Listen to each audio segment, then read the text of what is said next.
질의하겠습니다. 윤석열 정부 임기가 이제 절반이 지났습니다. 제가 2년 반 전 윤석열 정부 출범 직후에 열린 예결위 회의에서도 당시 한동훈 법무부 장관에게 그런 말씀을 드렸습니다. 여당이고 야당을 떠나서 우리 윤석열 정부가 대통령이 잘하기를 바란다. 이것은 국민을 위해서 그렇고 대한민국의 미래를 위해서 그렇다. 이런 말씀을 드렸고요. 지금 역시도 같은 마음입니다. 그런데 지금 2년 반이 지난 지금 현실은 전혀 국민의 기대와 달라져 있습니다. 80% 가까운 국민들이 윤석열 대통령이 잘 못하고 있다고 얘기합니다. 여러분 다 기억하십니다. 아무리 부인하려고 해도 다 기억하실 겁니다. 전 정부 지우기, 야당 대표 죽이기, 정치 탄압, 보복 수사, 친일 구류개교, 의료대란, 최상병 사망사건 외압 의혹, 또 물가 폭등. 윤석열 대통령 취임 후에 현재 대한민국의 모습입니다. 대통령께서는 끝까지 김건희 여사만큼은 지키려고 합니다. 주가 조작이 드러나도 기울백을 수수해도 명품백을 수수해도 또 관저공사의 지인의 특혜 의혹이 있어도 공천 개입이 터져도 김 여사만큼은 끝까지 지킵니다. 많은 국민들이 대통령으로 윤석열 대통령을 뽑았는데 실제로는 김건희 여사가 국정에 개입하고 있다, 주무르고 있다 이런 의견들이 있습니다. 사실 오늘 대통령 담화 기대도 안 했지만 혹시나 했는데 역시입니다. 총리님, 이 대통령 담화문 보고 오셨죠? 오시기 전에. 네, 봤습니다. 네, 이 담화 내용에 총리님이나 우리 그 내각에 있는 참모들이 의견을 좀 주신 적이 있나요? 네, 충분히 언론이나 국민들의 의사를 수렴해서 전달이 됐고 또 논의도 같이 했다고 생각합니다. 그러면 오늘 대통령의 담화와 기자회견 내용은 충분히 대통령 혼자서 결정하신 게 아니라 내각에 있는 많은 분들과 그리고 대통령 비서실의 참모들이 함께 협의해서 담화문을 발표하시고 기자회견의 답변 내용도 그 협의의 결과물로 나오신 거라고 생각되겠습니까? 저는 기자회견의 하나하나의 내용은 보지는 못했습니다만 대부분의 내용들을 가지고 논의를 하시는 걸로 그렇게 알고 있고 대통령께서 어제 춘천에서 행사가 있으셨습니다만 아마 조금 일찍 이렇게 귀경을 하신 이유도 그런 충실하게 논의하기 위한 것이라고 생각합니다. 저도 오늘 질의하기 직전에 그 대통령 담화문을 봤는데요. 역시 윤석열 대통령 다 왔습니다. 혹시나 하고 기대했는데 역시였습니다. 어려운 여건 속에서 열심히 일했고 앞으로 열심히 일하겠다. 진솔한 반성과 사과는 전혀 없었습니다. 딱 하나 있대요. 제 주변의 일로 국민께 염려를 드리기도 했습니다. 국민 여러분께 죄송하다는 말씀, 진심 어린 사과의 말씀을 드립니다. 사과는 이게 전부입니다. 아마 오늘 여러분들 중간에 쉬실 때 언론 기사에 달린 댓글 한번 꼭 읽어보시기 바랍니다. 국민들의 의견입니다. 이런 표현이 있대요. 국민 열받게 하는 재주가 정말 뛰어나신 분이다. 저는 오늘이 윤석열 정부가 새롭게 국정의 새로운 방향을 모색하면서 다시 국민들의 기대를 회복할 수 있는 유일한 기회를 오늘부로 놓쳤다고 생각합니다. 총리님, 시정연설 대통령 안 오셨는데 총리님한테 대신 나가라고 하시면서 왜 불참한 이유를 말씀하시던가요? 저 개인적으로는 이번이 두 번째 국정연설이었습니다. 네, 2007년에 이유 말씀 안 하시면 국정연설을 했고 이번에 총리님, 했습니다. 제가 질문해. 네, 대통령께서는 좀 더 총리께서 충분히 국정연설을 하셔도 과거의 전례도 있고 대부분의 대통령들께서 취임 첫 네, 해 네, 제 알겠습니다. 가시고 그 다음은 대개 총리께서 네, 이명박 대통령 때 그랬다고 해서 11년 만에 처음으로 안 오신 겁니다. 노무현 대통령도 네. 그러신 그리고 이게 이제 시정연설에 대통령이 오시는 이유는 딱 그걸 겁니다. 대통령이 총리 이걸 떠나서 국민이 내주신 세금을 이렇게 세금이라는 게 국민들이 어렵게 노력해서 피땀 흘려 일해서 번 세금을 냈기 때문에 이 세금을 이렇게 소중하게 쓰겠다, 이런 곳에 쓰겠다라는 말씀을 하시는 거 오르신 것인데 안 오셨습니다. 근데 안 온 이유가 많은 정치 평론가들은 그렇게 얘기합니다. 한동훈 대표, 이재명 대표 보기 싫어서 안 왔다. 만약에 이게 사실이라면 대통령께서는 매우 옹졸하신 분이라 생각하는 거고요. 그리고 저는 이런 생각이 들어요. 또 욕을 먹을까봐 안 왔다, 이런 표현도 있습니다. 그런데 도를 맞겠다고 말씀하셨는데 욕 먹을 거 두려워서 못 하셨다고 한다면 이거 역시도 국민을 무시한 거다 생각합니다. 지금 시중에서 국민들 사이에서 이런 얘기합니다. 대한민국 서열 2위가 윤석열, 2위가 김건희, 이런 표현합니다. 제가 2년 반 전에 윤석열 정부 출범하고 나서 대통령실에 있는 사람들이 V1, V2라는 표현을 쓴다고 했을 때 그때 저는 믿지를 않았습니다. 그냥 누군가가 지어낸 해프닝이겠긴 했는데 청와대 근무하신 분은 다 아실 거예요. VIP만 있고 V만 있는 거지 원투란 것은 지금까지 들어본 적이 없습니다. 근데 윤석열 정부 들어서서 V1, V2 얘기가 나오더니 결국은 그것이 사실로 드러나고 있습니다. 총리께서도 공천개입 녹취록이라는 거 들어보셨죠? 워낙 언론 보도 많이 됐으니까. 윤석열 대통령과 명태균 씨의 통화 내용. 저는 뭐 그것은 하나의 그 녹취록으로서 누군가가 진정한 녹취록을 가졌다 하는 것도 저는 사실 잘 모르겠고요. 그런 거를 물론 하나의 이유로서 말씀은 하실 수 있고 뭐 네, 질의는 하실 알겠습니다. 수 있겠지만 네.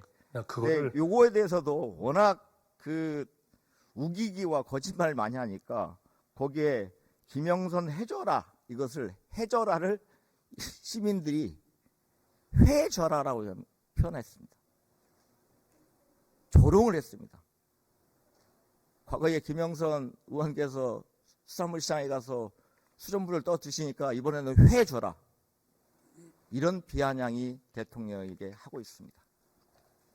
그건 비아냥이 아니고 저도 들어보니까 회절하로 들려요? 너무 잡음이 많아가지고요. 잘 못 듣겠더라고요. 총님도 회절하로 들리셨군요. 네. 아니에요. 저는 잘 모르겠어요. 막 뒤에서 잡음이 들려. 모르겠어요.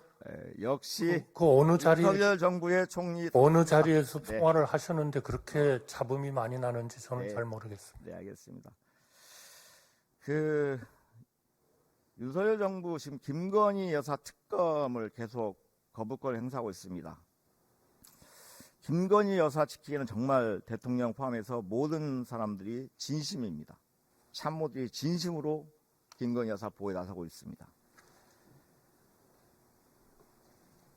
우리 운영위에서 이런 질의가 있었는데 어떤 의원님께서 2022년 이코노미스트의 윤석열 대통령을 술 주정미로 묘사했던 사진은 당시 대통령실과 정부에서 전혀 항의를 안 합니다. 그런데 얼마 전 체코 언론에서 김건희 논문이 조작되고 표절이 된 부분이 있다, 주가 조작 공범 의혹이 있다, 이런 언론 보도에 대해서는 바로 정정 요청을 합니다. 대통령 술 주정뱅이는 사실이니까 항의를 안 하고 김건희 논문 조작과 주가 조작은 사실이 아니니까 항의한 것입니까? 이뿐만이 아니죠. 김건희 여사를 옹호했던 사람들은 좋은 자리로 옮겨갑니다. 명품백을 조그만 파우치라고 했던 박장범 씨는 KBS 사장 후보가 됐습니다. 김 여사 청탁금지법 관련 내용을 조사했던 권익위 국장은 순직했습니다. 또 공수처에서 명품백 고발건을 담당했던 김상천 검사 퇴직하고 송창진 검사도 최근에 사의를 표명했습니다. 반면에 박장범 KBS 사장처럼 양평 고속도로 의혹 무마해주고 창원 산단 부지 선정에도 도움이 줬다는 의혹이 제기되는 원희룡 전 장관은 친윤 실세로 등극했습니다. 최초로 전 선거방송 심의위원회, MBC 스트레이트 김 여사 관련 보도를 했다고 최고 수준의 징계를 했습니다. 그리고 김동률 전 서강대 교수, 김여사대에서 건의 참가를 부릅니다. 김여사는 커리어 우먼으로 윤석열 대통령보다도 훨씬 적극적이고 다양한 사회적인 삶을 살아왔다. 에너지가 넘쳐 보인다.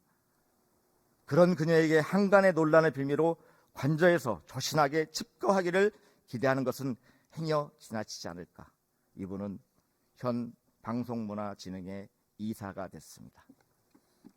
진정한 김건희 여사가 현 정권의 실세라는 것, 이것이 드러나고 있습니다. 다음 PPT 한번 보시죠. 머슴이 주인을 우습게 한다. 부정부패하는 머슴은 머슴이 아니다. 대먹지 못한 머슴부터 갈아치워야 하고 조선시대 같으면 곤장도 쳤을 것이다. 누가 하신 말씀, 총리님, 누가 하신 말씀인지 알죠? 이재명 대표께서 하셨나요? 대통령께서 하신 말씀입니다.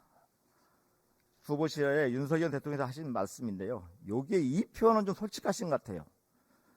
머슴이 머리가 좀 나쁘고 뭘 잘 몰라도 이건 좀 맞는 얘기 같고요.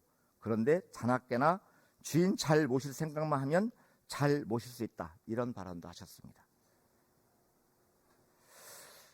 근데 머리 나쁘다고 했던 머슴이 윤석열 대통령이고 자나깨나 잘 모신다는 주인이 저희들은 국민이라고 이해했는데 국민이 아니라 김건희 여사였던 것 같습니다. 현재 국민들이 지금 조선시대 같으면 대통령을 곤장치고 싶은 마음이실 거라고 생각합니다. 다음 발언도 한번 보시죠. 과거 제가 가졌던 일관된 원칙과 잣대가 저와 제 가족, 제 주변에 대해도 똑같이 적용이 되어야 한다. 누가 하신 말씀일까요? 대통령께서 하셨다고 아마 의원님께서 네, 말씀하시고 싶으실 대통령께서 하신 말씀입니다. 그런데 보면 김건희 여사 허위 이력 논란이 있을 때 대통령 후보실 했던 말씀이고요. 이 내용은 어떤 내용이었냐면 후보 시절 김건희 여사가 수원여대에 제출한 교수 초빙 지원서에 허위 경력을 적었다는 의혹이 제기된 지 사흘 만에 기자회견을 하시면서 사과한 내용입니다. 제 아내와 관련된 논란으로 국민께 심려 끼쳐 죄송하다고 90도 머리 숙여 사과하는 겁니다. 근데 지금은 좀 달라지셨을 것 같아요. 그렇게 일관된 원칙과 잣대가 저와 제 가족, 제 주변에 대해 똑같이 적용돼야 한다고 말씀하셨던 대통령께서 지금은 다르게 원칙과 기준을 하고 있거나 그렇지 않으면 김건희 여사는 가족이 아닌가 봅니다. 저는 이 원칙과 잣대가 일관되게 작동돼야 된다고 생각합니다. 다음 발언도 한번 보시죠. 더 이상 불의와 불공정에 국민이 고통받는 것을 두고 보지 않겠다. 이 또한 윤석열 대통령이 하신 말씀입니다. 후보 시절에. 그런데 윤석열 대통령 포함해서 이 정부 인사들이 과연 우리 국민들이 너무 고통받고 있는 모습이 안 보이는지 되묻고 싶습니다. 그래서 지금 사실은 민주당이 특검을 추진하고 있고 도이치모터 주가 조작, 명품 백수, 선거 개입, 관저 의혹 등에 대해서 진상규명을 하자고 합니다. 법무장관님, 특검이란 제도가 위헌입니까?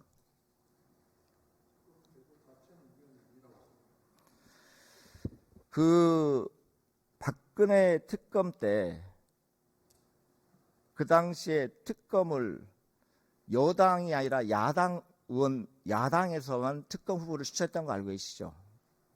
그렇지 않은 것으로 알고 있습니다. 안 그래요? 야당에서 찬여대 그 당시에 야당에서 추천했습니다. 그리고 어쨌든 제가 저 기억이 틀릴 수 있는데 어쨌든 대통령과 여당이 반대하는 특검을 임명하는 것은 위헌입니까? 저희들은 그 법의 위헌성은 대통령의 특검 임명권을 실질적으로 보장해야 된다는 점을 문제 삼았고 그 점이 문제가 된다면 권력 분립의 원칙에 위반될 수 있다는 점을 계속 지적해 왔습니다. 대통령 본인 가족에 대한 수사인데 대통령이 특검을 본인이 구매에 맞는 사람을 임명하는 게 상식적이라고 생각 안 하시죠? 그 부분은 고발인이 수사 검사를 정하도록 돼 있는 것도 똑같은 문제가 있다고 생각합니다. 고발인이 수사 검사를 임명하는 건 아니죠. 지금 그렇게 아니, 많이 그건 만들어져 장관님 주장하신 거고 특검에 대한 추천을 단 한 명을 추천한 게 아니라 우리 한동훈 대표께서도 특검 추천에 대해서 그 대법원 추천을 말씀하셔서 그분까지도 고려하고 있는 거 아니겠습니까? 의견을 안 주시고 계십니다, 사실은. 그 부분도 민주당 내지는 야당에서 비토권을 행사하도록 해놓고 있기 때문에 결국은 뭐 대법원에서 이거 가지고서 우리 장관님하고 논쟁할 거 아닌 것 같고요. 여러 명의 후보들 중에서 정말 이 사람은 모르고 추천했는데 이 후보 중에 특검 후보 중 한 사람이 대통령과 개인적 밀접한 관계에 있다면 당연히 비토해야 되지 않겠습니까? 그것이 저는 유법하다고 위헌이라고 생각하지 않습니다. 그리고 또 한 가지 말씀드려볼게요. 특검 자체가 그 특검이 조사받는 이런 사람들에 대해서 인권 유린입니까? 특검 자체가 유린이 되는 게 아니고요. 그 법률 제도상에 여러 가지 수사를 진행하는 과정에 여러 가지 그러면 윤석열 대통령께서 인권 침해 요소가 있다는 것입니다. 박근혜 특검에서 활동하실 때는 그게 다 인권 유린을 대통령 본인이 하신 겁니까? 구체적으로 좀 따져봐야 되겠습니다 네. 오늘 대통령 말씀입니다. 대통령과 여당이 반대하는 특검은 헌법에 반하는 것이다. 특검 자체가 다른 사람들에 대한 인권 유린이라고 표현하셨습니다. 저는 이런 인식은 정말 동의하기 어렵습니다. 오늘 결국은 담화를 발표하셨는데 참 박근혜 탄핵 국면보다 저는 앞으로 더 심각해지지 않을까 생각합니다. 지난주 윤석열 대통령 지지율이 처음으로 10%대로 떨어졌습니다. 근데 이 상황을 보면 청와대가 용산으로, 박근혜가 김건희와 윤석열로, 최순실이 명태균으로 연설문 작성, 대기업 후원 강요 뇌물에서 현 상황은 공천계획 장관인사관여 창원 산단의 국가정책 설계로 바뀌었을 뿐이지 현재 심각한 상황이라고 봅니다. 이 부분에서 국민들이 심판을 내리고 계십니다. 그런데 이 사건이 보도된 지 박근혜 정부 시절에는 바로 한 달 만에 대국민 사과를 진행했는데 윤석열 대통령은 지금 오늘 2달이 넘는 시간 동안 아무 말도 없이다가 거짓말만 변명만 하시다가 오늘 대국민 담화를 발표했는데 이 역시도 사과는 없었습니다. 저는 오늘 총리님, 오늘 대통령 담화와 기자회견 이후로 대통령의 지지도가 다시 오르고 국민의 지지를 회복할 거라고 생각하십니까? 오늘 대통령님께서 제 주변의 일로 국민께 염려를 드렸다. 대통령은 변명하는 자리가 아니라고 생각합니다. 저도 다 읽었으니까요. 모든 것이 저의 네. 차리고 네. 부침입니다. 총리님, 국민 여러분께 죄송하다는 말씀, 진심 어린 사과의 총리님. 말씀을 드립니다. 이렇게 말씀하시지 네, 않습니까? 총리님. 그래서 그러니까 의원님도 사과를 총리님. 하셨다는 거는 인정을 하시죠. 전체 중에 이 많은 페이지 중에 사과라는 단어 딱 한 번 들어갑니다. 그리고 누구에 대한 사과인지도 명확하지 않습니다. 국민 여러분께 죄송하다는 말씀, 어떤 부분에 대한 진심 어린 사과의 총리님, 말씀을 드립니다. 어떤 부분에 대한 제 사과인지는 주변의 없습니다. 일로 국민께 염려를 드리기도 하였습니다. 분명히 하셨잖아요. 자, 좋아요. 다 그렇게 사과가 잘 됐다고 생각하시는데 총리님, 아니 그렇게 아무것도 오늘 인정을 안 대국민 했으면 담화로 오늘 어쨌든 대통령께서 국민들 지지가 철회되고 있고 10% 20% 이하로 떨어지니까 담화를 발표하시고 해명을 하신 거잖아요. 오늘 이후로 대통령의 지지율이 높아질 거라고 생각하시냐고요, 총리님은. 떨어지니까 하셨다는 그 자. 해석부터 틀리신 거죠. 그래요? 네. 과연 그럴까요? 대통령으로서 국민들의 의견을 수렴하면서 그러면 오늘 담화는 네. 대통령의 지지율 하락과 무관하게 대통령이 담화를 하신 거다. 아니 그러니까요. 또 무관하다고 말씀을 하시잖아요. 아니 금방 말씀하셨죠, 국민의 총리께서. 여론을 전부 다 수렴하셔서 하셨다 하는 말씀을 드리는 거고요. 지금 오늘 대통령 담화는 그 다음에 김건희, 명태균 논란 등 여러 가지 국정 혼란에 대해서 이분에서 소명하고 해명하고 사과하기 위해서 오늘 담화를 하신 게 아니라 아니죠. 국민들의 궁금증과 국민들의 생각을 다 수렴을 하셔서 국가 원수인 대통령으로서 저는 그렇게 설명을 하는 게 좋겠다. 오늘 하셔서 하신 오늘 겁니다. 담화를 보며 느끼는 것들은요, 참 우리 내각의 총리를 비롯한 내각 대통령 참모진들 정말 총사퇴하셔야 된다. 새롭게 일신하고 이 정도의 보좌 같으면 이 정도의 담화문을 준비하고 전하는 이런 그룹 같은 저는 동의하지 않습니다. 네, 신영대